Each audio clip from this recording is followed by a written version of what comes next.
the fire of testing,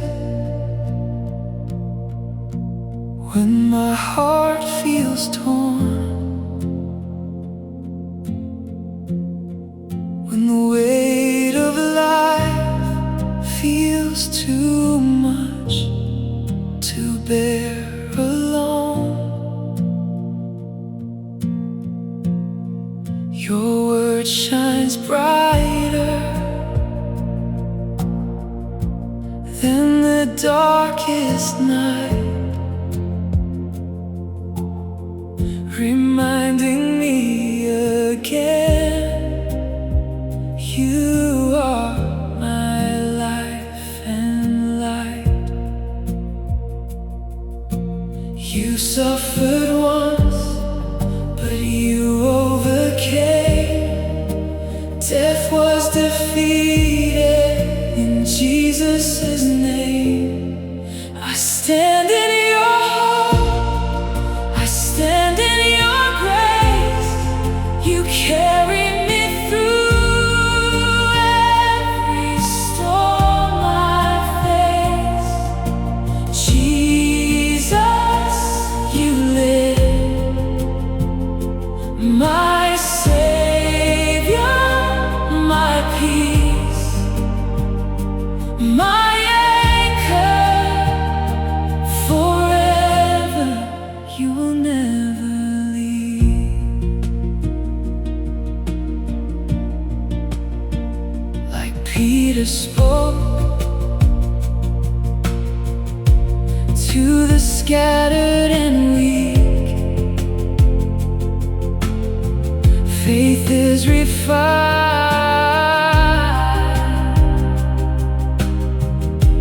in the trials we meet. Though the road is long and I feel the strain, you are faithful. You remain the same. You lift me up when I fall apart. You strengthen my hands and steady my heart. I stand in your hope, I stand in your grace. You carry me through every storm I face. Jesus, you live, my Savior, my peace, my anchor forever. You will never leave.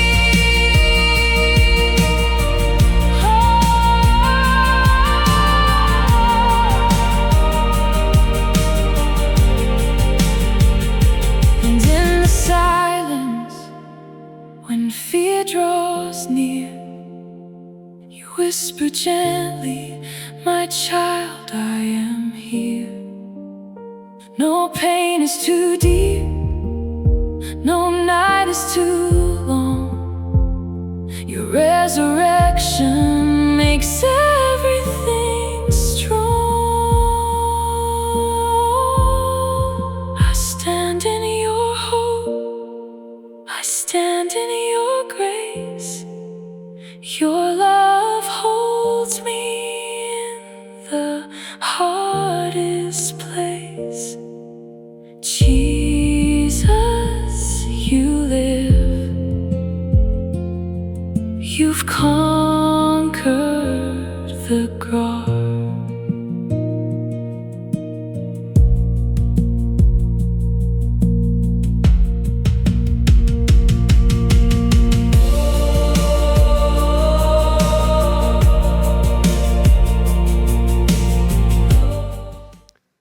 Goeiemôre.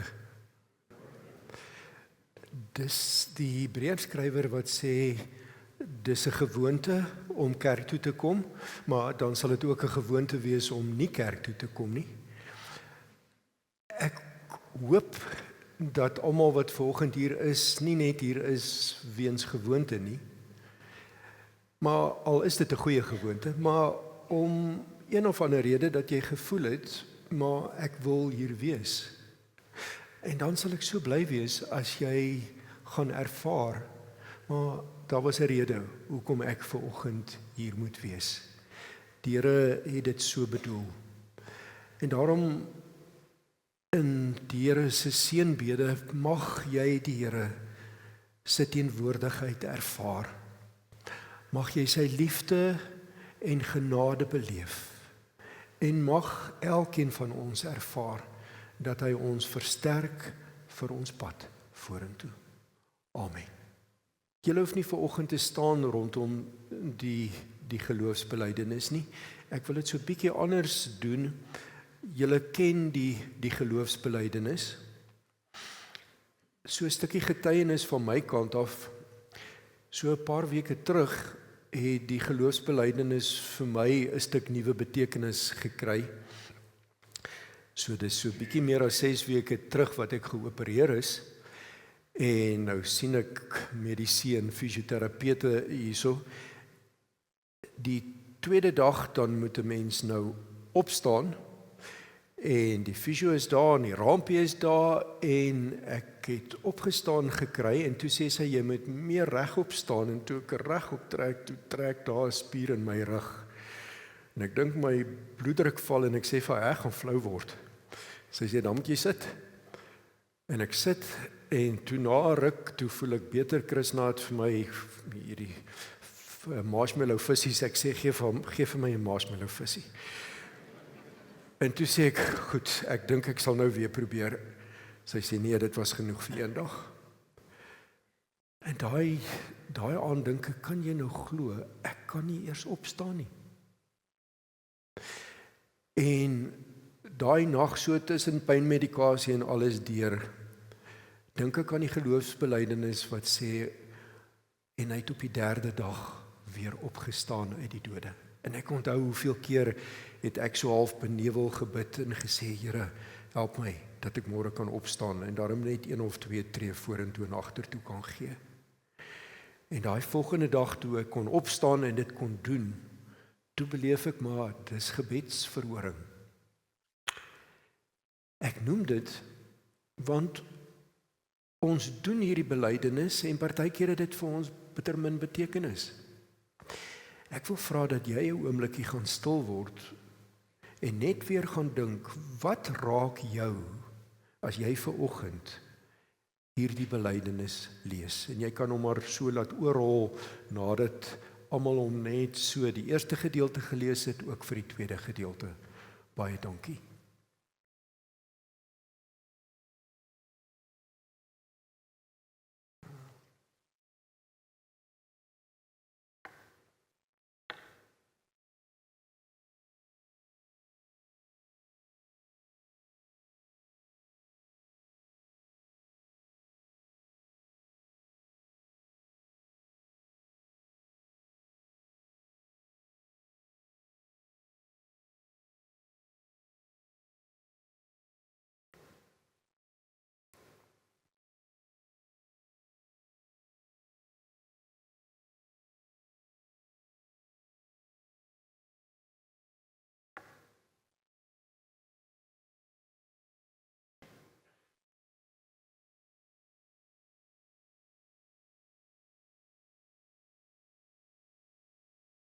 Die Here, soveel keer sê ons hierdie belydenis op, en baie keer het dit vir ons min betekenis.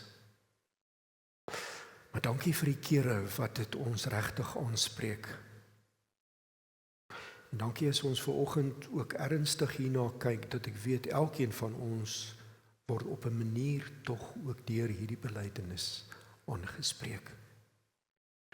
Of dit is dat U ons nuut laat opstaan, of dit is dat ons die vertroue het dat U nou en môre ons God is. En of dit is dat ons weet dat U die rots is waarop ons bou. Gee dat ons daaraan sal vashou, ook in tye wat ons dit so nodig het. Amen. Ons gaan saam lees uit Jesaja 44 uit.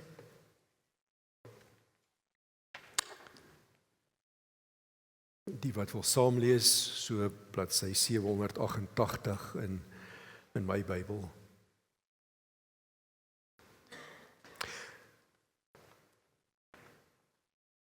Maar luister nou, my dienaar Jakob, Israel wat ek uitverkies het.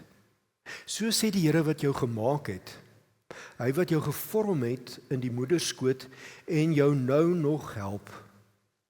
Moenie bang wees nie, my dienaar Jakob, Jesurun wat ek uitverkies het. Ek sal volop water gee op die dorsland, strome op die droë grond. Ek sal my gees uitgiet op jou kinders, my seën op jou nakomelinge. Hulle sal uitsprei soos gras in die veld, soos wilgerbome langs waterlope. Die een sal sê, ek behoort aan die Here, en homself 'n nakomeling van Jakob noem, en die ander sal op sy hand skryf, die Here sin, en homself 'n lid van die volk Israel noem. Net eers hierdie eerste gedeelte. Hierdie gedeelte wat begin met die woord maar. Maar luister nou, my dienaar. Die woordjie maar kan 'n baie onbarmhartige woord wees. Maar in hierdie gedeelte is die woordjie maar 'n baie genadige woord.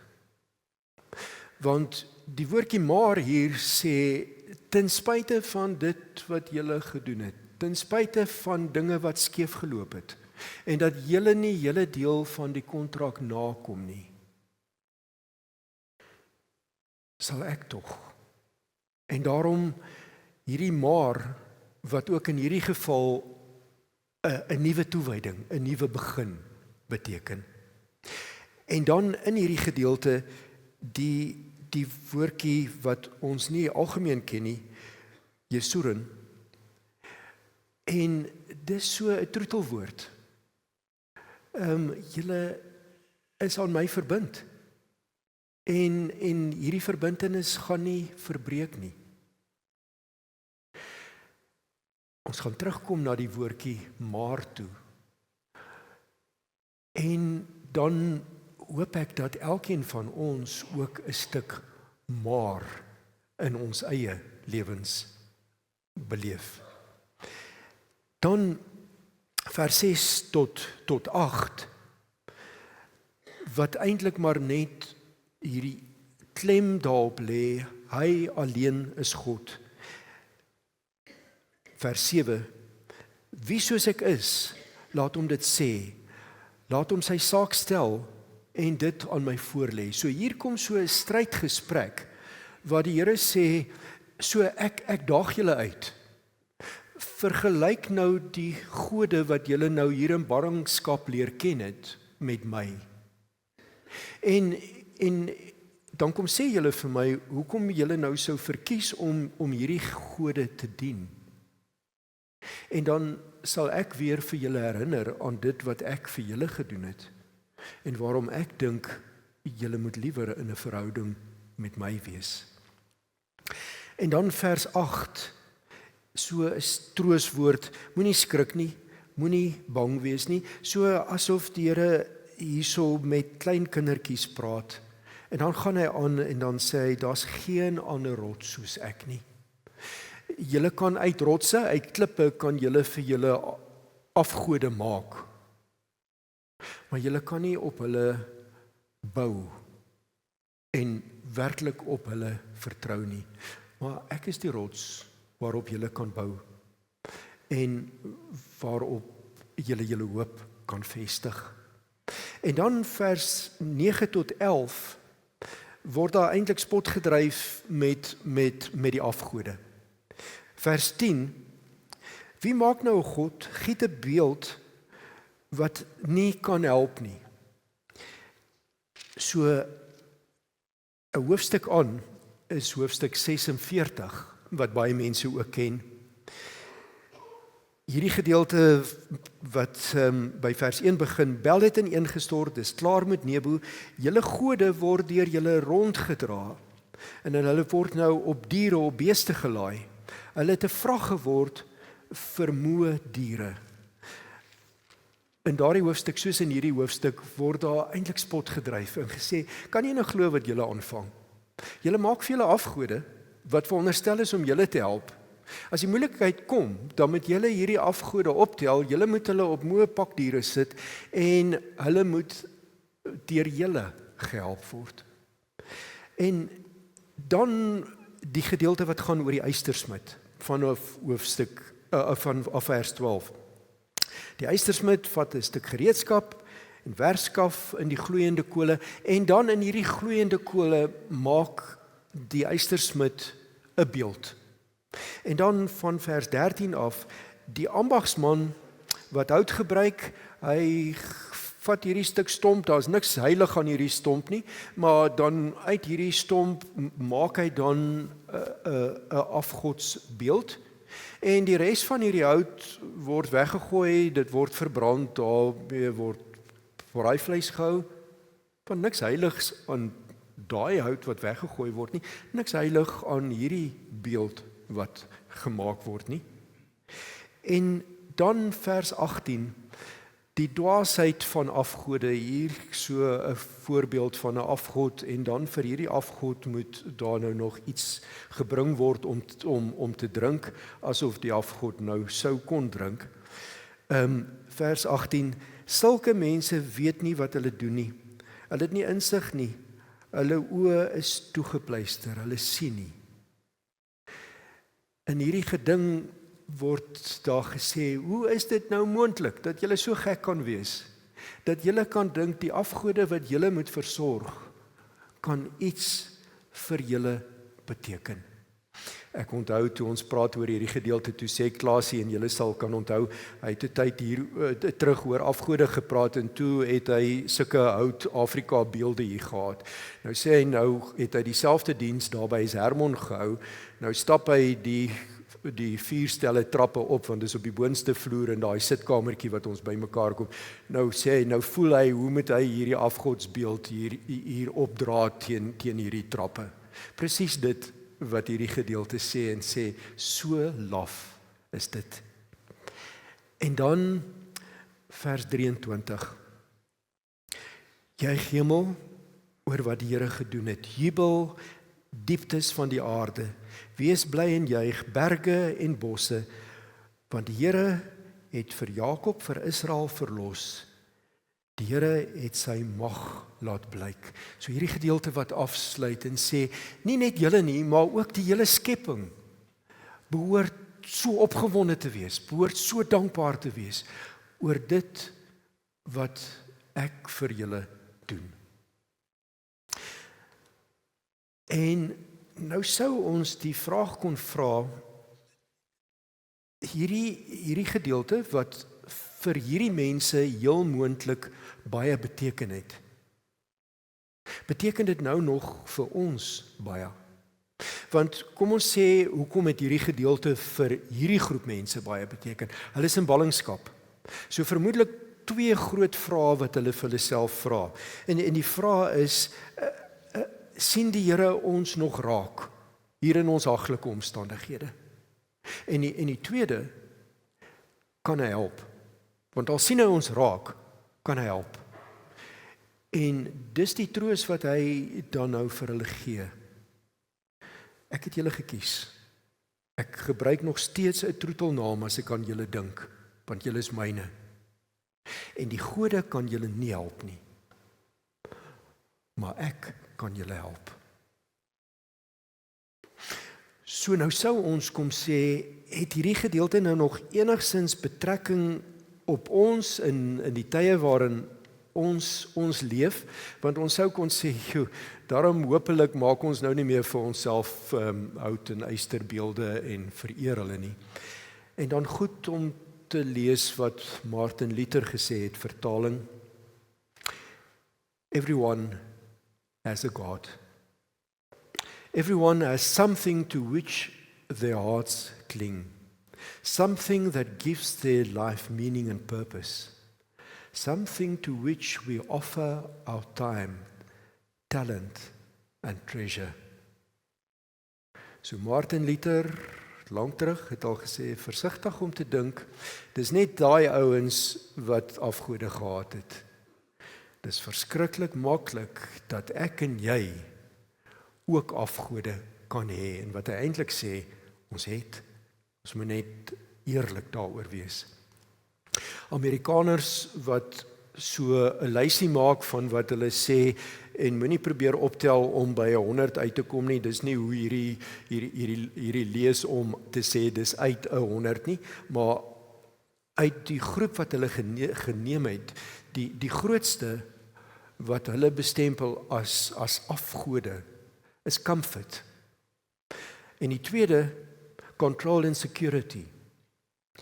En dan money and approval, success, social influence, political power, sex and romantic love, or none of these. So ek het so 'n bietjie deur hierdie gekyk en gesê, natuurlik is dit moontlik dat dit wat die Amerikaners sê, wat die grootste afgode in hulle gemeenskappe en hulle kerke is, dat dit waar kan wees ook vir ons. Ek het aan iets anders gedink en dink bietjie saam met my. Ek dink vermaak en stimulasie het in ons tyd 'n verskriklike groot afgod geword. Maak bietjie hierdie sommetjie saam met my.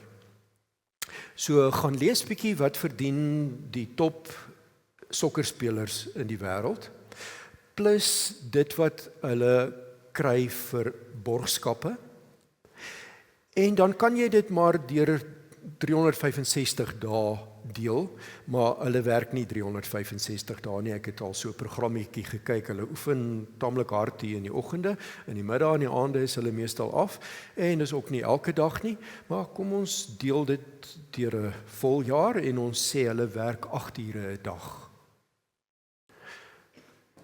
Wat dink jy verdien van daai mense per uur? So die rowwe som wat ek gemaak het, meer as R1 miljoen in randterme per uur. So in Suid-Afrika, so bietjie meer as 6% van die bevolking wat R1 miljoen per jaar verdien. Per jaar. Hierdie mense wat R1 miljoen per uur verdien. 8 ure werksdag, wat dit nie is nie, 365 dae wat dit ook nie is nie. Hoekom verdien hulle dit? Ons laat hulle dit verdien. Is net moontlik omdat ons hulle so groot maak. En dis waar vir vermaaklikheidskunstenaars en noem dit. Dink baie keer, so nou kry jy 'n akteur wat die rol speel van Martin Luther, of van 'n Moeder Teresa, of van een of ander belangrike Gandhi, Mandela, wie ook al, wat in die wêreldgeskiedenis 'n groot verskil gemaak het. En dan verdien hulle in die paar weke wat daai film vervaardig word, meer as wat al 4 van hulle vermoedelik saam verdien het. En dan sê, hoe werk dit? Hoe is dit moontlik? En dis ons behoefte aan vermaak wat dit doen. Is dit die rede hoekom daar dan ook nou al regerings is wat sê ons sal in terme van die vermaak wat ons kinders op hulle telefone kry, moet 'n beperking plaas, want dit raak 'n afhanklikheid. Dit raak 'n afgod. En so kan elkeen van ons ook gevang word deur vermaak en stimulasie, en kan dit 'n afgod word wat ons aftrek, ons fokus wegtrek van daar waar ons fokus moet wees. In enige samelewing is dit maklik om te begin leef asof God geen faktor is nie. Sodra jy dink God tel nie, begin jy ook leef asof hy nie tel nie. Dit gebeur omdat soveel van ons Wilma Wout se wens deel. Wat ek wil wees wanneer ek groot is in beheer van my lewe. Daai gevoel as ek net in beheer van my eie lewe kan wees. En in die proses sê ons eintlik, ek wil tog iets van my eie goddelikheid ervaar. Terwyl ons weet dat Eksodus 20 begin juis, jy mag naas my geen ander gode hê nie. So kom ons vra dan die vraag, hoe kry ons dit reg? En dalk is dit die belangriker vraag, want ons kan nou nie lank aangaan om te praat oor die afgode in ons lewens, maar hoe kry ons dit reg in gesinne om ons fokus te skuif na die Here toe? En ek gebruik Ewald van Rensburg se boek, wat ek al 'n paar keer gebruik het. Hy sê, kuier gereeld by God. Henry Nouwen wat sê, wasting time with God. Maar dis nie wasting time nie. Dis kosbare tyd. As ons in gesinne saam met die Here kan kuier. Die tweede wat ons in gesinne kan doen is, leer ken God. Paulus wat gesê het, al wat ek wens is om Christus te ken en om hom beter te leer ken. En dat ons as gesinnetjie hom beter en beter leer ken. Lees God se woord. So maklik dat ons 'n klomp ander goed lees, maar nie regtig meer sy woord lees nie. En skryf Ewald, 'n familiebybel wat uitmekaar val, is 'n teken van 'n gesin wat aan mekaar vashou. Praat met en oor God. So belangrik dat dit 'n gemaklike gesprek en 'n gedurende gesprek, of so belangrik dat dit 'n gedurende gesprek moet wees. En so maklik dat ons besig is met verskriklik baie ander gesprekke, maar dat dit juis hierdie gesprek is wat telkens skade ly. Sê vir God dankie. Om in 'n gesin dit 'n gewoonte te maak om dankie te sê. En dalk begin ons maar net by die gebed aan tafel. En maak dit 'n bietjie 'n groter gebed om dankie te sê vir dit wat ons uit sy hand kry. Dan skep dit 'n gewoonte om weier te dink en om sy genade in die gesin raak te sien. Soek God in die alledaagse lewe. So maklik dat ons 'n klomp goed beleef, nie moeite doen om die Here se hand daarin raak te sien nie. En daarom in gesinnetjies, doen moeite om dit wat gebeur deur te trek, om in die wintersonnetjie, in 'n gebed wat verhoor word, 'n heling wat plaasvind, te sê genade uit die hand van die Here. Ons sien dit raak, ons sê dankie.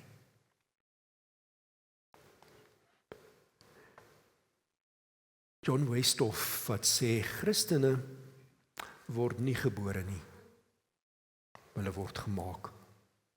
So jy sou 'n hele paar vrae oor dit kon vra, maar kom ons wees eerlik as ons so met mekaar praat.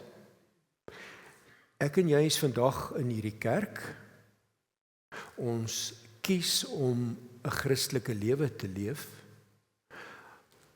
omdat iemand 'n rol in ons lewens heel moontlik gespeel het. En dis hoekom ons so gevorm is, dat ons die keuse maak. En ek hoop elkeen van ons wat vanoggend hier is dankbaar vir die persone wat die Here gebruik het, wat gemaak het dat ons 'n keuse gemaak het. Maar dit sou heel moontlik kon wees, as ek en jy nie daai mense in ons lewens gehad het nie, dat ons nie vanoggend hier sou gewees het nie. En daarom hierdie belangrike, onthou, daar waar ons met jong mense te doen het, die vorming van daai mense, die keuses wat daai jong mense gaan maak, hang van ons af.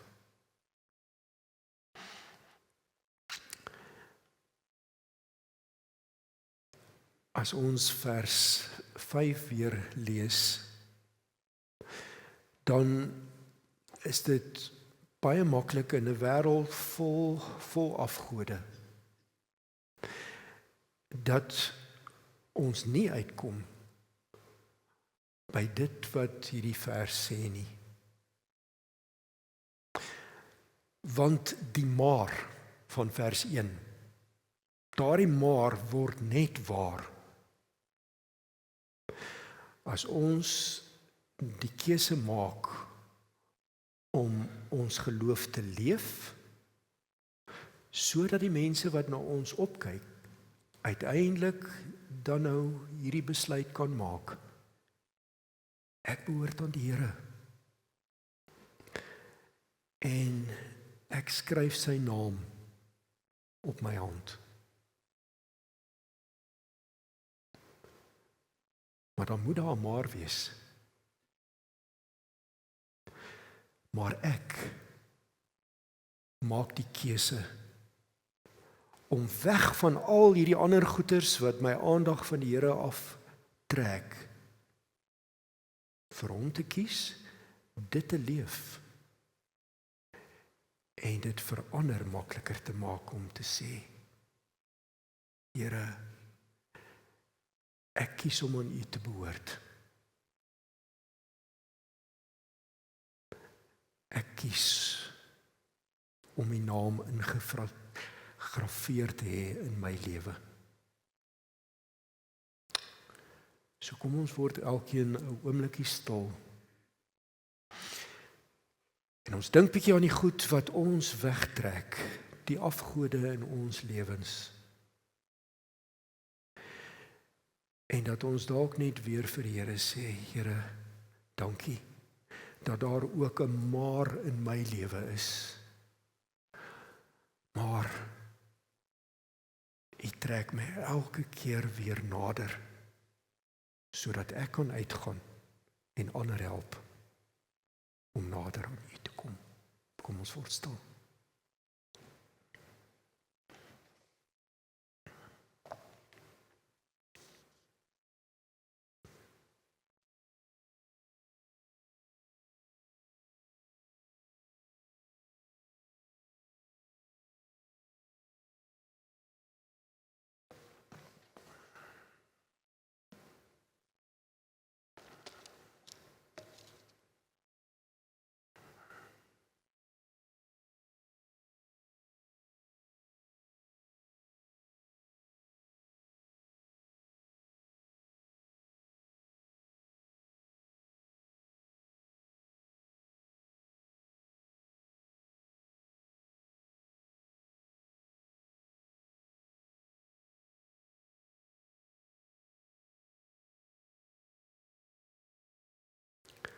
Lieve Here, dankie dat die maar waarmee hoofstuk 44 begin ook vir my waar is. Maar U wat my gekies het, U kom elke keer weer in U genade en trek my nader. Maar ek dwaal telkens weer af. Maar U kom soek my. En dan bid ek, Here, dat as ons die hoeveelste keer in ons lewe U genadige maar beleef, dat ons sal uitgaan en sal leef, sodat dit vir die mense rondom ons ook maklik is om vir U te kies. Weg van al die ander goed wat ons kan wegtrek van U. Naby aan U liefde en genade wat nuut is elke dag. Amen. My voorreg om die seën van die Here uit te spreek, ons almal se voorreg en genade om te sê, maar die Here sê dit ook vir my, dat hy met sy liefde en genade in Jesus Christus se reddende liefde, in die teenwoordigheid van die Heilige Gees, met ons die pad stap, en ons help, om te kies vir dit wat belangrik is, weg van die afgode, vir die Here, die rots, waarop ons vertrou. Amen.